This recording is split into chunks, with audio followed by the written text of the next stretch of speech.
सोचिए जरा, एक सुनसान आइलैंड पर फंसे हैं, साथ में हैं बस कुछ दोस्त और आपकी हिम्मत। क्या बच निकलना मुमकिन है? आज हम मिस्टर बीस्ट और उनकी टीम की उसी जबरदस्त कहानी को समझेंगे जहां उन्होंने कुछ ऐसा ही करने की ठानी थी। तो बस यही वो सवाल था जिसका जवाब वो ढूंढने निकले थे। मतलब जब कुदरत की पूरी ताकत आपके सामने खड़ी हो तो क्या सिर्फ इंसानी हिम्मत, वो जो विल पावर होती है, जिंदा रहने के लिए काफी है? चलिए इसी का पता लगाते हैं। और इसी एक सोच के साथ ये सफर शुरू हो गया। और देखिए, ये कोई मजाक नहीं था।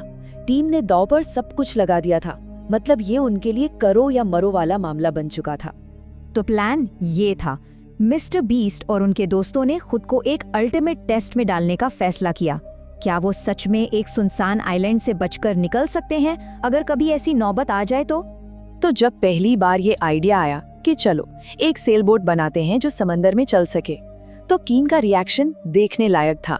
उन्हें यकीन ही नहीं हो रहा था। उनके लिए ये सिर्फ एक मुश्किल चैलेंज नहीं था, ये तो सरासर पागलपन लग रहा था।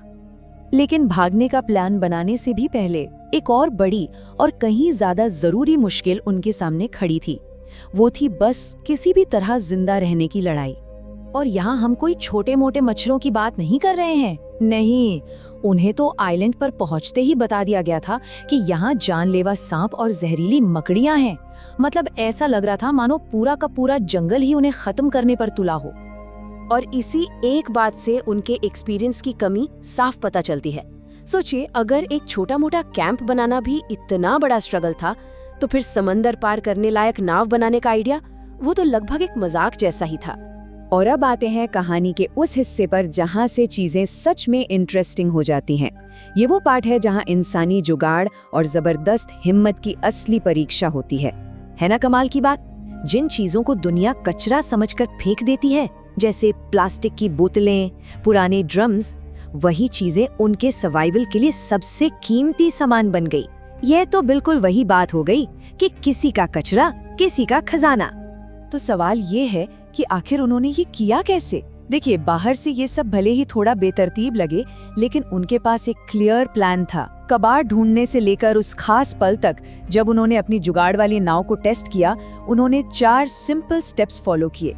बस ये एक नंबर, यही काफी है उस तकलीफ को समझने के लिए जो वो आइलैंड पर झेल रहे थे। ये सिर्फ एक चैलेंज नहीं था, ये तो बर्दाश्त करने की एक बेरहम परीक्षा थी, जहां हर नया दिन एक नया दर्द लेकर आ रहा था। और फिर वो पल आ ही गया। हफ्तों की जी तोड़ मेहनत, अनगिनत कीड़ों के काटने और डाउट से भरे लम्हों के बाद उनकी नाव पानी पर तैर गई। जरा सोचिए, उस पल में उन्हें जो खुशी और राहत मिली होगी, कमाल था वो। तो नाव तैयार थी, आइलैंड पर सर्वाइव भी कर लिया था। लेकिन सबसे मुश्किल हिस्सा तो अभी बाकी था। अब वक्त है कहानी के सबसे मुश्किल, सबसे थका देने वाली हिस्से का। ये जो टाइमलाइन है ना, ये उनकी 12 घंटे की समुद्री यात्रा की असली बेरहम सच्चाई बताती है।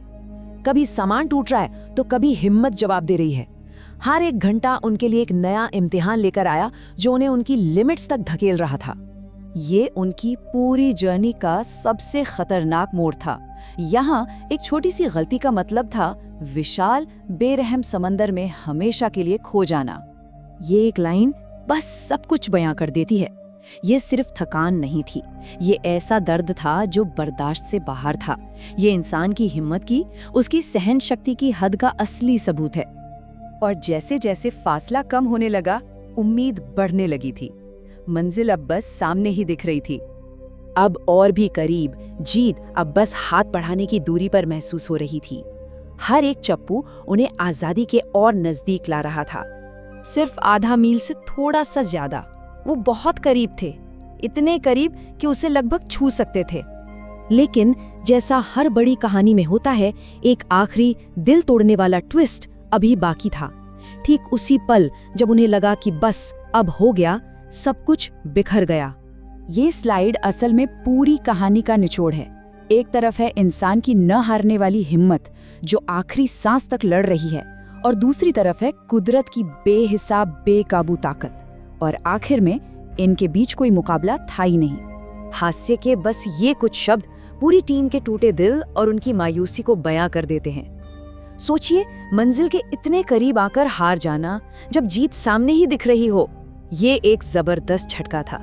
लेकिन यही तो वो बात है जो मिस्टर बीस्ट को मिस्टर बीस्ट बनाती है। कहानियां खत्म नहीं होती। ये हार के बारे में नहीं है, ये है उस सबक के बारे में जो उन्होंने सीखा और भविष्य के लिए एक पक्के इरादे के बारे में। तो आखिर में बस यही एक सवाल रह जाता है, क्या ऐसा हो सकता है कि कभी-कभी सबसे कीमती सबक जीत में नहीं बल्कि बड़ी-बड़ी नाकामियों में छिपे होते? शायद असली खजाना मंजिल में नहीं बल्कि उस तक पहुंचने के सफर में ही होता है।